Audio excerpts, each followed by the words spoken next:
Final Fantasy 7 Remake was my first ever Final Fantasy game, and I loved it so much to the point that it became in my top 5 video games of all time. So, when FF7 Rebirth got announced, I was very excited until I played the game, and my feelings towards FF7 Rebirth ended up in a massive disappointment. This video will be divided into 2 sections where I will be talking about the gameplay and the story separately. Also, this video will contain spoilers, so if you don't want to be spoiled, then click off the video. In my opinion, the gameplay of FF7 Rebirth is being held back by decisions that I simply don't agree with. But before we dive into the negatives, let's talk about the positive aspect of the gameplay in FF7 Rebirth. I always believe that the combat of FF7 Remake is very unique, fun and intense.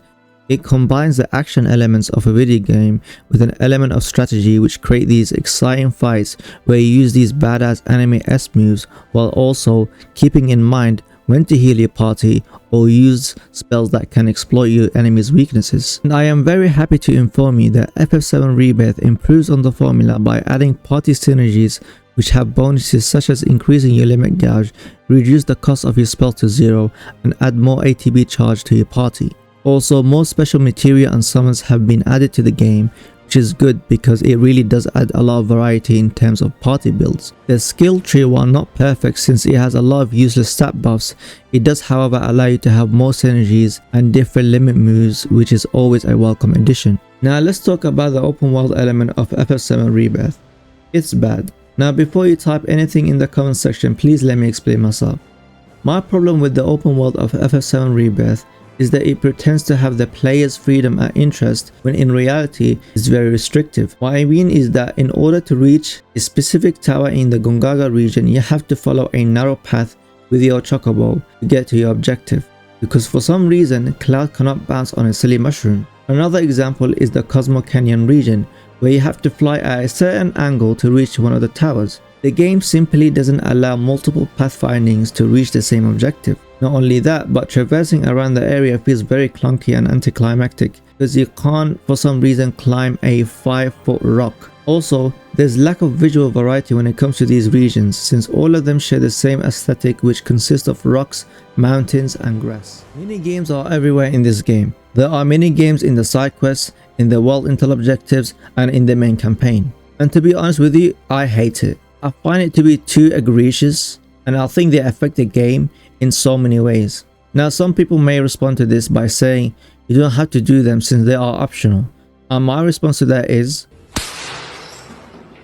listen, I know the world intel objectives, the side quests, the mini games are optional, but they are core to your party's progression system. If you want to get the best material in the game, you have to complete the world intel objectives to earn currencies that are different for every region by the way, and some of these materials are very powerful and you can't get them anywhere else. So these objectives that you see on your map are not really optional since it's the most efficient way to make your party powerful. Now when it comes to the side quests, there's at least one mandatory side quest in every region, and that is the Chocobo quest, which are some of the worst side quests I've ever experienced in a video game. I mean, look at this shit.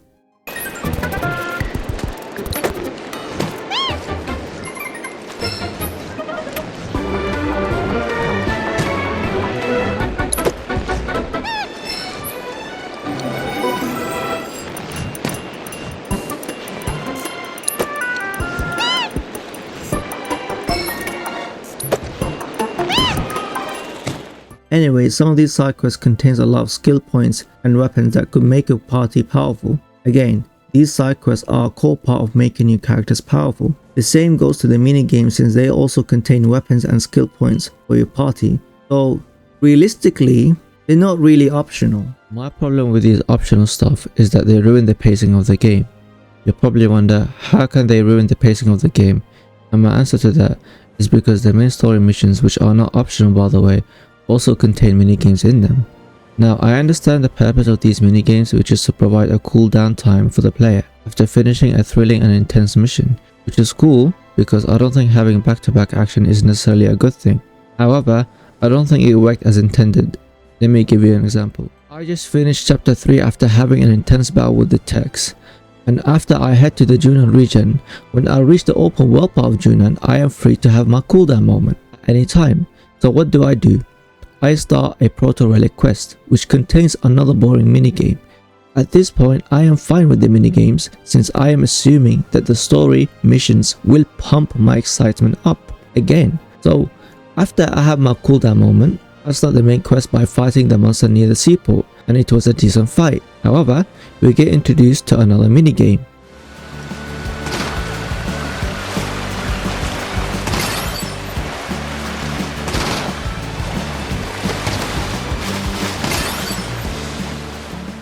Anyways, after finishing this stupid minigame, we arrive at the opposite city of Junon, where they are hosting a parade for Rufus. Now listen to me. The world is about to get destroyed. So what do you think our next step is? You guessed right. We must play another minigame, because why not? I don't need 2 minigames in a story mission because I have already done that in the open world area. It just feels like I'm getting interrupted twice from saving the world, which ruins the pacing of the game for me. And it doesn't happen once, by the way.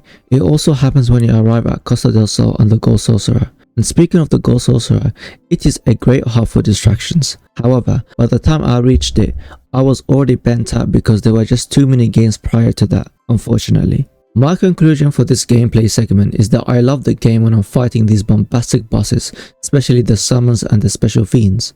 I also love the level design of the temple where you manipulate gravity. That's really cool. However, most of my playthrough felt like the game was trying to prolong itself to its own detriment. Sometimes less is more. The story. This is gonna be long. As a newcomer to FF7, the story of Final Fantasy VII Rebirth is very confusing, and there is lack of cohesion when it comes to the overall narrative of this game. But let's start with the technical stuff.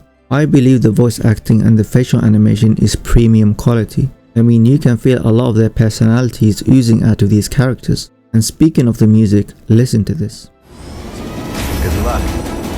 All bark and still no bite. Mic check 1 2 1 2. How about you shut up and let us give these folks a real show? I hate to break it to you.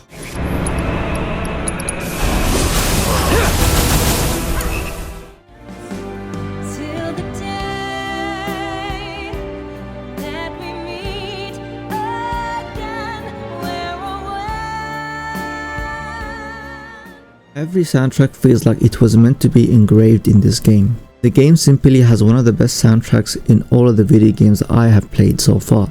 Now let's talk about the villains in this game. They suck, okay? They actually suck ass. And I don't care what anyone says, because I have never encountered such villains who are useless when it comes to stopping the main protagonist from achieving his goal. I guess let's start with the Turks. How many times do I need to beat their asses over and over and over again? And how the heck are they still keeping their job? I mean, I like their personalities, but the problem is they lack character development and they're not threatening enough. They're not as dangerous as they should be. At this point, I think they should be looking for a car salesman job because they already have the uniform for it. Dr. Hojo, can someone explain to me how is he still on the job? His experiments have not contributed to a net positive for Shinra. I mean, think about it for a second. The guy was literally sunbathing with a white cloak on while rizzing up gold diggers, and then gets confronted by Avalanche, and for whatever reason, Barrett decided not to shoot him in the face. But it doesn't end there, because Dr. Hojo decides that he wants to smoke just to get smoked by a guy wearing a swim short with an umbrella as his weapon. Listen, I like Rufus even though his name sounds like someone's dog. There's a lot to like about him. His combat abilities are cool to look at. He has that French drip, nice hair, deep voice, he's charismatic, and finally, he is the president of the most powerful company in the world. Rufus is literally a K-drama character from a romance movie. However, he is also written like a K-drama character, unfortunately, and what I mean by that is that his actions lack any depth whatsoever in this game because his motivations are never explained to the audience. Why does Rufus want the Promised Land? Why does he hate his father so much? Why does he want to instigate a war between Shinra and Wutai? You would think they would give us a flashback about his childhood or about his teenage years to explain how he grew into these aspirations, but no. Instead, you get to watch an office meeting every 2 chapters. Let's talk about the final villain of this game, Sephiroth. But before that, let me define you what makes a good villain for me. In my opinion, a good villain is a character that can invoke strong emotions in the player, be it empathy, hate, or just the thrill of him or her appearing in the story. A good villain can also enhance the story by making him or her break down the themes, the lore, and the characters of the story. An example I could give is the cycle of hatred speech by Pain. A good villain can also be simple. It doesn't necessarily need a lot of complex elements to the character. However, a simple villain can be bad if it decides to expand beyond its simple characteristics. I mean, can you imagine if they gave Hidan and Kakazu a deep backstory? No, thank you. Now, when it comes to Sephiroth, this guy does nothing but farm aura. No, I'm being serious. He barely appears in these two games, and when he does appear, he either just throws one line of dialogue or starts flirting with Cloud when he feels like it. And for a guy who's about to destroy the world, he barely does any destruction whatsoever. In fact, Shinra does a better job at that than Sephiroth. You know, why can't we get more of Sephiroth? Why can't we see his inner thoughts or see his childhood story? Why can't we see him interacting with other characters who are not Cloud? It would provide a much thoughtful narrative than what we have currently now. Listen, I want to like Sephiroth, and I think his character design and his personality is very engaging and special. But I don't want to pretend to like him because he looks cool. I want to like him for his impact on the story and the player. Let's talk about the party members from the least important to the most important for this game. Eighth Seth is the definition of a plot device that has been implemented in this game in the most shameless way possible. So let me get this straight. He gets introduced to the party members as a Shinra employee, and for whatever reason, he decides to help them for the sake of plot. And for some reason, the party members thinks that it is a good idea to trust him for the sake of plot. He then double crosses them because he didn't want Cloud and the others to risk their lives. But here's the problem. They need to save the world regardless. I refuse to believe that Keith Seth didn't know that they would follow Shinra to the temple regardless if they had the key or not. And then he has the audacity to be surprised. Did I say he was also terrible to play as? And his missions were...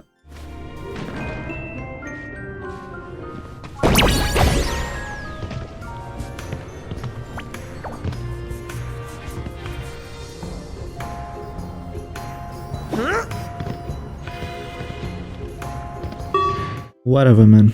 Whatever. Yuffie is meant to be a character that expands the lore of FF7. She's from Wutai, which is great because the game keeps mentioning the war between Shinra and Wutai multiple times throughout the story. But unfortunately, she doesn't expand much beyond the inside politics that happen in Wutai. I can't say I'm not disappointed in her character, since she doesn't represent her culture beyond being a ninja. I just think they should have introduced her in the third game instead, since all her character revolves around finding the best materia. And even when they do give her an interesting backstory, it's only in the last chapter of the game. And speaking of materia, you already have the best materia, what more do you want? To be honest with you, I don't have strong feelings towards Red 13 as a character. I don't hate him, but I don't like him either. I thought the start of his quest in the Cosmo Canyon was a good start minus his voice change. But then it felt flat once they introduced the G. Especially when they tried to garner some sympathy for the G, since they can't die because they weren't created from the planet. And honestly, I don't care. I did however like the conclusion of Red 13 finding out his father was a hero and not a coward, even though it felt a bit contrived at times. What can I say about Barret? Well, in my opinion, he is the best written character in this game. Not only does his hate towards Shinra gets justified by his backstory, but also he gets to confront his guilt by interacting with Marlene's original father, Dean. Also, he has two amazing side quests, one where he questions his fatherhood, and the other one where he is unsure if he deserves to take this weapon as a gift since he might use it for necessary evil. Barret's motivation to save the planet doesn't feel like a facade in the first game. It just feels genuine, like a father doing his best to protect his children. I like Zack for many reasons. He's very charismatic, and he seems to be very approachable and righteous. Unfortunately, we've been catfished by the marketing of this game because he is barely in the game, and every time he appears in the game, it becomes a walking simulator except in the final chapter. I wish they let Zack interact with other characters who are not Cloud, because that could have potentially created an interesting dynamic relationships between him and the main cast. Also, I wish we had more combat section with Zack instead of playing a walking simulator for 90% of his playthrough. Unfortunately, when it comes to Tifa, I feel like the game should have done more to add to her character, since her character revolves around Cloud pretty much. There's nothing wrong with that, but I find it difficult to think of something that sets her apart from Cloud, and a big reason for that is that they pretty much share the same tragic background. I mean, you could say that her kind personality is what makes her different from Cloud, but the problem is Aerith also has a kind personality. So the question is, what makes her different? I mean, I could think of something, but it's not relevant unfortunately.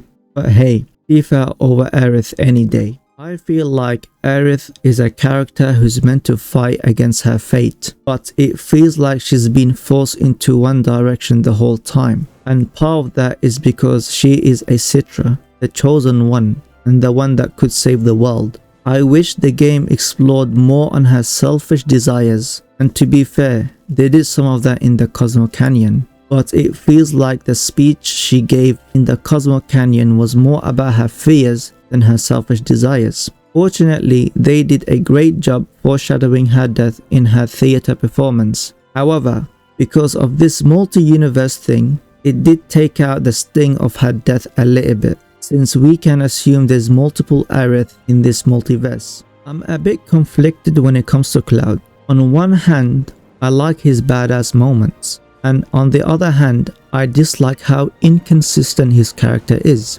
An example I could think of is how he reacted to his mother's death by not shedding one tear, but when Aerith dies, he starts crying rivers. It doesn't really make sense, does it? Also, his awkward personality does get boring eventually, which is unfortunate because they could have introduced his past personality that was shown in the prologue, and I think it could have worked since he made a lot of progress in connecting with other characters throughout the journey. Also, the way everyone reacted to Cloud killing a soldier in cold blood in the last chapter was very funny to me. I mean, are you telling me that it is normal for Cloud to summon a behemoth and to order him to shoot a death beam at the enemy, but him killing a soldier in self-defense is too much? I don't know. It's one of those where the narrative and the gameplay don't justify each other.